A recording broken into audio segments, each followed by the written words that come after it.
बाबाने पुढच्या वर्षीचा सीझन सुरू होईल त्यावेळेस आमची डिस्करी सुरू झाली पाहिजे. त्याच्यामध्ये आपण कोण 20% वापरणार आहे, 50% बगॅस वापरणार आहे आणि साधारण 30% स्पेंट वॉश वापरणार आहे. असं ते सूत्र आपण डोळ्यासमोर ठेवलेलं आहे आणि या प्रकारे अनेकांनी प्लांट उभे केले. त्या सगळ्याचा विचार करून आपण हा डिस्टिलरी विस्तार वाढीचा प्रकल्प आपल्या शेतकऱ्यांना 2 अधिकचे पैसे मिळावे त्याकरता राबवतोय आणि त्याचंही आज तुमच्या सगळ्यांच्या साक्षीनं भूमिपूजन झालं असं मी जाहीर करतो. 75 मीटरची अजून एक चिमणी ती आपल्याला उभी करावी लागणार आहे, ते पण आपण तिथं उभी करणार आहोत. त्या पद्धतीनं हे सगळी कामं आपण करायचं ठरवलेलं आहे. मित्रांनो 29ला बारावा नाही, मंगळवारी मग तेच सांगतो. तुम्ही 29 काय दिलं? अजिबात नाही, 30 सांगितलेलं होतं. मित्रांनो एकंदरीतच काम करत असताना आज अनेक निवेदन आली. मी फार बारकाईने बघत होतो. काही जणांनी दिले की दादा आम्ही 4-5 वेळा माझ्या मुलीच्या नोकरी करता दिलंय, कुणी आणखी काही रस्ता करा, ट्रान्सफॉर्मर द्या, बँकेमध्ये नोकरीला लावा, अशा अनेक प्रकारची निवेदन त्या ठिकाणी दिलेली आहे. कारखान्यात नोकरीला लावा, एखादे दिले दादा कारखान्यात चेअरमन, व्हाईस चेअरमन, डायरेक्टर बोर्डाचीच नातेवाईक लागतात, आम्हाला तसं लिस्ट मिळत नाही. असं काही तरी असेल नसेल मला माहित नाही, पण दिलेले. त्याच्या संदर्भात आता इथं बँकेचे चेअरमन आहे. साधारण आता पहिल्या टप्प्यामध्ये पुणे जिल्हा मध्यवर्ती सहकारी बँकेमध्ये 350 जागा, 356 350 जागा आपण भरतोय. दुसरी क्लार्कची भरतीला पण 434ला मान्यता दिलेली आहे, त्याच्याही आता आम्ही परीक्षा घेतोय. आणि तिसरी शिपाई आणि आमचे ड्रायव्हर ही 289. असं जवळपास बँकेमध्ये आपल्या स्थानिक स्वराज्य संस्थांच्या निवडणुका झाल्यावर 1000 पेक्षा जास्तीची भरती शिपाई, ड्रायव्हर, क्लर्क आणि आता ज्या परीक्षा दिलेल्या त्यामध्ये साधारण जिल्ह्यातलीच मुलं मुली कशी लागतील अशा प्रकारचा प्रयत्न बोर्डाचा राहील.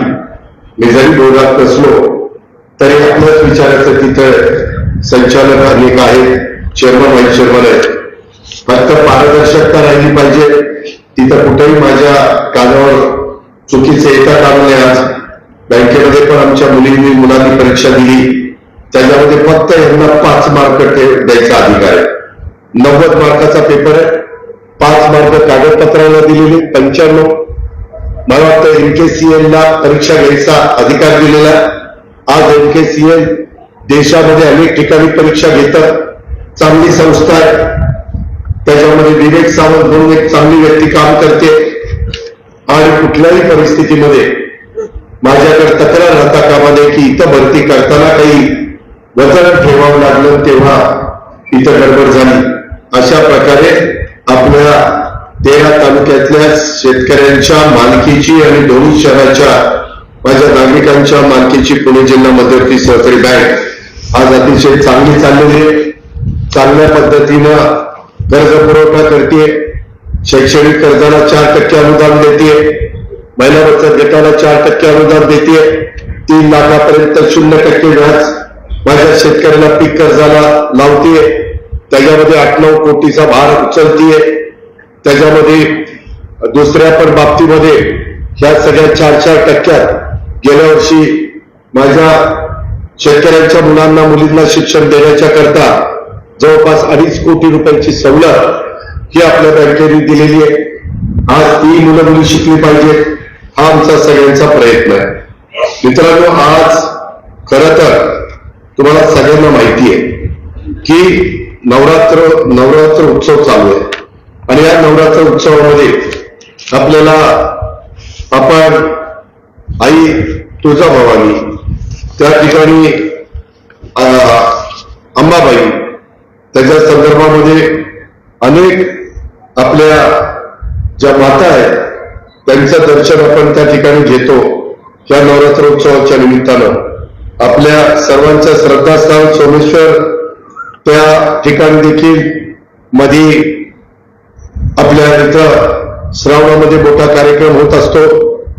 सोमवारी मोठ्या प्रमाणावर गर्दी होत असते. तोही कार्यक्रम आपण चांगल्या पद्धतीनं पार पाडलेला आहे.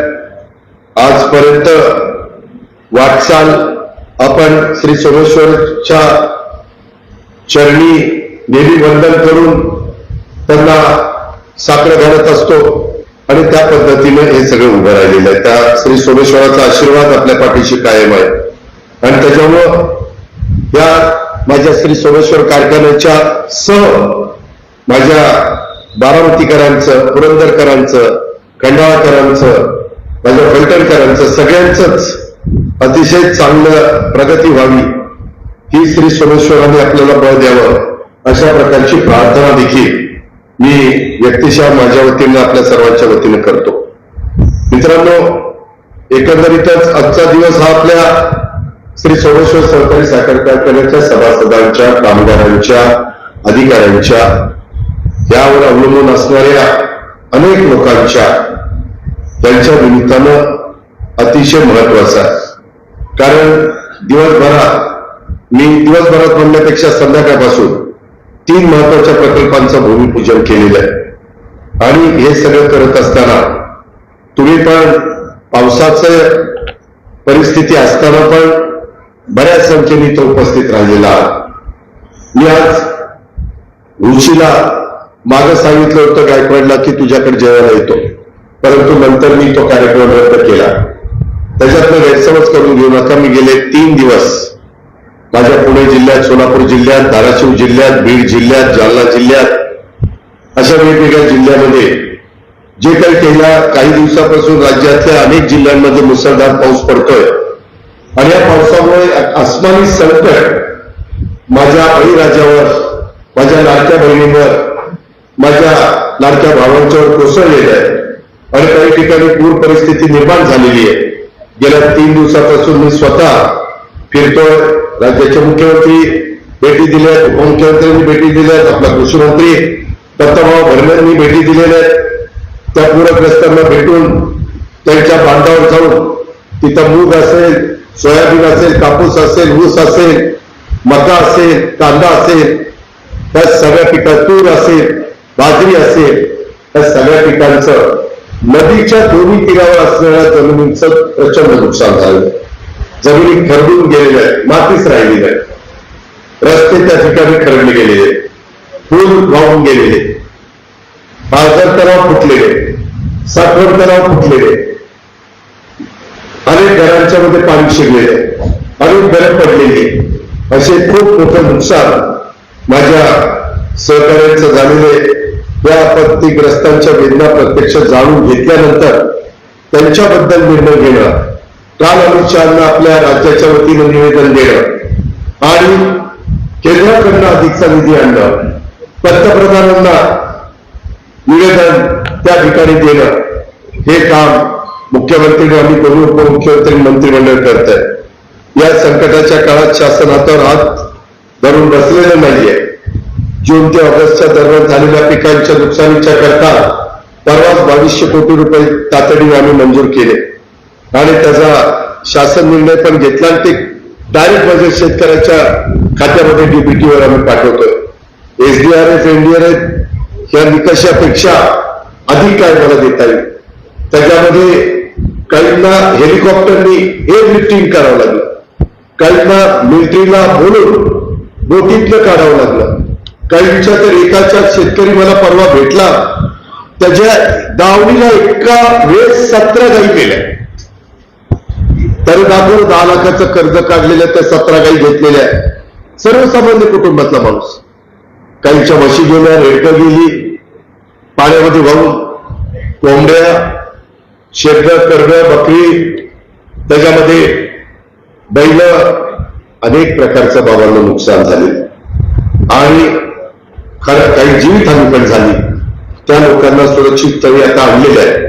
तातडीनं त्यांना ज्यांचं प्रचंड नुकसान झालं 5,000 रुपये ताबडतोब 5 किलो गहू, 5 किलो तांदूळ ते अजून आता वाढवून देतोय, कारण सगळंच घरातलं धान्य बिन्य सगळं भिजलं. एका घरामध्ये गेलो तर 10 फुटाचा स्लॅब असतो, 9 फूट पाणी स्लॅब होता. म्हणून एक बारकी मुलगी घेऊन तिची आई, एक म्हातारा आणि एक जण अजून एक वयस्कर बाई असे वर जाऊन बसले. मला ती साधू बाल्लाचा फोन आला रात्री 2-2:30 ला, दादा इथं असं असं झालं धुरून परांड्यामध्ये. आणि मग नंतर मी सकाळी तिथं सगळी टीम पाठवली, इंडियाने पाठवले, हेलिकॉप्टर पाठवलं आणि त्यांना हेलिकॉप्टर बंद आपण सुरक्षित स्थळी त्या ठिकाणी गेलं. मित्रांनो, अशा प्रकारचं संकट आल्यानंतर माणुसकी दाखवायची असते, जेवढी काही मदत करता येईल ती करायची असते. एकाचं तर बाळ अभ्यास 7 दिवसाचं, ते तिकडं कुठं बाजूला होते, त्यांना बोट पाठवून तिकडनं आणलं. अशा खूप काही गोष्टी सरकार म्हणून आम्ही उपकार केलेले आमचं कर्तव्य आहे. त्याकरता थोडासा 2-3 दिवस आम्ही तिकडं घालवले आणि त्यांना मदत करण्याच्या करता ज्या काही करता येईल तशा प्रकारच्या सूचना प्रशासनाला दिलेल्या आहेत. त्याचा वरचेवर आढावा घेतोय. निधीची कुठं कमतरता भासणार नाही. आज मला माझ्या श्री सोमेश्वर सहकारी साखर कारखान्याचा कामगार ना सगळ्या कामगारांना मनापासून धन्यवाद द्यायचे, मनापासून आभार मानायचे. अनेक जणांकडे पैसा असतो, पण पैसा देण्याची दानत पण असायला लागते. आज आपली भावंड, आपल्या बहिणी, आपली मुलं मुली कुठं अडचणीत आहे, आपले वडीलधारी अडचणीत आहे आणि म्हणून त्यांनी तशा पद्धतीने मदत केली. मी देखील राष्ट्रवादी काँग्रेस पक्षाचे जेवढे माझे खासदार आमदार, जेवढे आम्ही सगळे मंत्री वगैरे, आम्ही 1 महिन्याचा सगळ्या त्या ठिकाणी मानधन त्यांना द्यायचा निर्णय घेतलेला. काही काही गोष्टीमध्ये थांबून चालत नाही, झटपट निर्णय घ्यावे लागतात. माझी तुम्हालाही विनंती आहे की तुम्हालाही शक्य असेल तर त्या बाबतीमध्ये सहकार्य करावं. अनेक जण पुढे येत आहेत. परवा पण एका फॅक्टरीने मला तिथं काही लाखाचा चेक दिला. अशा पद्धतीनं हे सगळं चाललेलं आहे. त्याच्यामध्ये कुठेही आणि दुसरी गोष्ट, आता पुन्हा हवामान खात्याने सांगितलं